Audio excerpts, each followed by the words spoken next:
Hello everyone, আজ বানাবো গোলাপ জামুন। তো পাউরুটি নিয়ে নিয়েছি, পাউরুটিগুলোকে টুকরো টুকরো কেটে নিয়েছি আর চিনি আর দুধ দিয়ে কিন্তু বানাবো।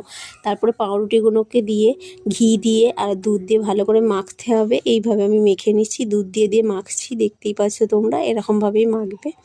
তো এরকমভাবে মেখে নিচ্ছি, দেখতেই পাচ্ছ ঘি আর দুধ দিয়ে। তারপরে এরকমভাবে মাখতে মাখতে একটা ডো তৈরি করতে হবে, ঠিক আছে।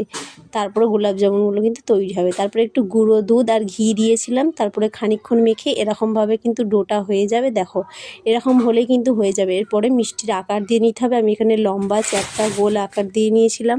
তারপরে হাঁড়ি বসিয়ে দিচ্ছি, তারপরে চিনি দিয়ে দিলাম হাঁড়ির মধ্যে, তারপরে একটু পানি ইউজ করছি, দেখতেই পাচ্ছ এরকমভাবে। তারপরে এখানে দুটো এলাচ দেবো, একটু ফুড কালার ইউজ করছি, তোমরা চাইলে ফুড কালারটা নাও ইউজ করতে পারো। আর ভিডিওগুলো আমার কেমন লাগছে, যদি ভালো লাগে অবশ্যই লাইক ফলো শেয়ার করো। তারপরে দেখো এরকম ফুটে গেলে এরকম ফুটে যাবে, দেখতেই পাচ্ছ।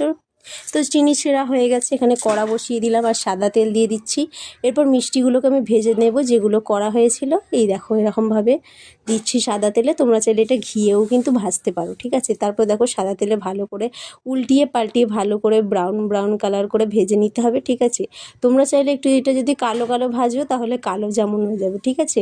আমি এখানে যেহেতু গোলাপ জামুন করছি তাই একটু কমলা কমলাই ভাজবো। তো এরকমভাবে ভেজে নিচ্ছি, দেখতেই পাচ্ছ এরকম ব্রাউন ব্রাউন কালার হয়ে গিয়েছে। এবারে থালার মধ্যে একটা আমি এগুলো নামিয়ে নিচ্ছি, দেখতেই পাচ্ছ। এগুলো ঠান্ডা করে নিয়েছিলাম একটু নামিয়ে, তারপর চিনির শিরাটা আরেকবার গরমে বসিয়ে দিয়েছিলাম, তারপরে দিয়ে দিলাম মিষ্টিগুলো। তারপর একটু নেড়ে চেড়ে এটা কিন্তু 2-3 ঘন্টার জন্য রেখে দেবো এমনি। তারপরে কিন্তু মিষ্টিগুলো ফুলে এই দেখো এরকম হয়ে গেছে তৈরি, ঠিক আছে। এগুলো তোমাদের কেটেও দেখাবো চামচ দিয়ে যে কতটা সফট হয়েছে, কতটা নরম হয়েছে। দেখো কতটা নরম হয়েছে আর দেখেই লোভনীয় লাগছে। তোমরা অবশ্যই বাড়িতে এটা ট্রাই করতে পারো। আজকের মতো টাটা।